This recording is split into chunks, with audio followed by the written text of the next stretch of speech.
Spurs are going to the off the bench with a fabulous finish.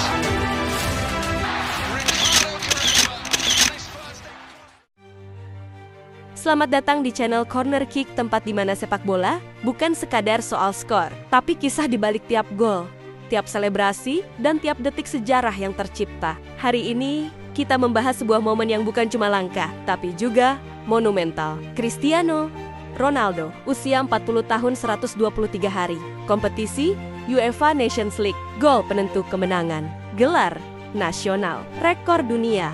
Tapi ini bukan soal satu gol, ini soal perjalanan. Mari kita bedah kisah lengkapnya. Mulai dari lahirnya Nations League, hingga bagaimana Ronaldo di usia yang menurut sebagian orang adalah pensiun, justru memecah batas waktu. UEFA Nations League diluncurkan pada tahun 2018. Tujuannya menggantikan laga persahabatan yang, kadang sepi makna. Turnamen ini hadir dengan struktur kompetitif, babak grup, semifinal, hingga final. Edisi pertamanya dimenangkan oleh Portugal di bawah pelatih Fernando Santos, yang waktu itu masih punya Ronaldo, usia 34 tahun, di lini depan. Itu trofi awal, tapi edisi berikutnya semakin menggila. Tahun 2025, turnamen digelar di Munich, Jerman, dan persaingannya ada Italia, Spanyol, Jerman, Belanda, dan tentu saja Portugal.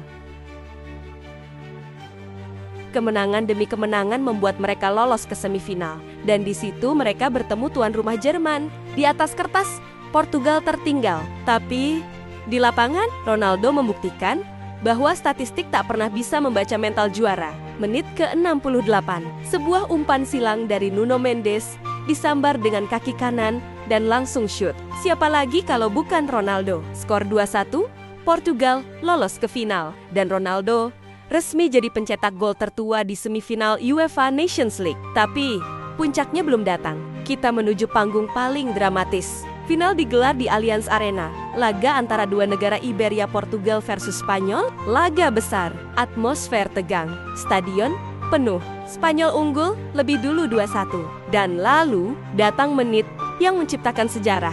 Nuno Mendes bergerak ke sisi kiri membawa main dribble. Bola lalu diumpan ke arah kotak penalti. Ronaldo bergerak di kotak penalti, menerima umpan tarik dari Nuno Mendes. Tanpa kontrol, voli kaki kanan, rendah, terarah, gol. Skor 2-2 dan masuk ke babak adu penalti. Dari penendang ketiga yaitu Alvaro Morata, tendangannya berhasil ditepis oleh Diogo Hottabum.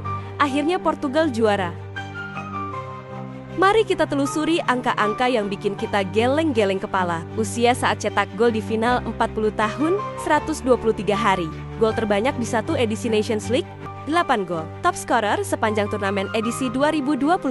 Total gol internasional per Juni tahun 2025, 138 gol. Total gol karier profesional mendekati 938 gol. Rival terdekat dalam kategori pencetak gol tertua, Roy Cipollina 39, Luka Modric 38. Semua dikalahkan oleh seseorang yang masih mencetak gol voli dengan intensitas final. Media meledak. Judul-judul utama muncul. Ronaldo masih jadi raja. Yang menarik, generasi baru seperti Lamine Yamal juga tampil di laga itu, mewakili kontras generasi dari Yamal yang baru debut hingga Ronaldo yang masih jadi penentu. Rival-rival satu generasi sudah tak bermain di level ini, tapi Ronaldo masih di puncak. Apa yang bisa kita pelajari? Usia hanyalah angka, tapi latihan dan mentalitas itu nyata. Dedikasi adalah kunci. Ronaldo menjaga fisik, tidur teratur, makan terkontrol, fokus tak tergoyahkan, komitmen tim nasional. Bahkan saat klub-klub melepasnya, dia tetap bertarung demi Portugal. Inspirasi lintas generasi, dari anak muda sampai fans lama, semua menyaksikan Ronaldo mencatat sejarah. Dia bukan cuma atlet, dia sudah jadi simbol tentang ketekunan, kedisiplinan, dan cinta pada permainan. Football lovers, kita baru saja menyaksikan sejarah. Ronaldo bukan hanya memecahkan rekor, dia menulis ulang standar. Usia 40 bukan akhir, tapi mungkin awal bab baru. Di era di mana pemain muda mendominasi, Cristiano Ronaldo tetap berdiri tegak, menatap kamera, dan berkata lewat aksinya, "Aku belum selesai. Sekarang giliran kalian." Apakah pemain seperti Ronaldo masih bisa bersaing di usia 40 tahun ke atas? Apa momen paling inspiratif dari karya Ronaldo menurut kalian? Tulis pendapatmu di kolom komentar. Jangan lupa like, share, dan subscribe ya.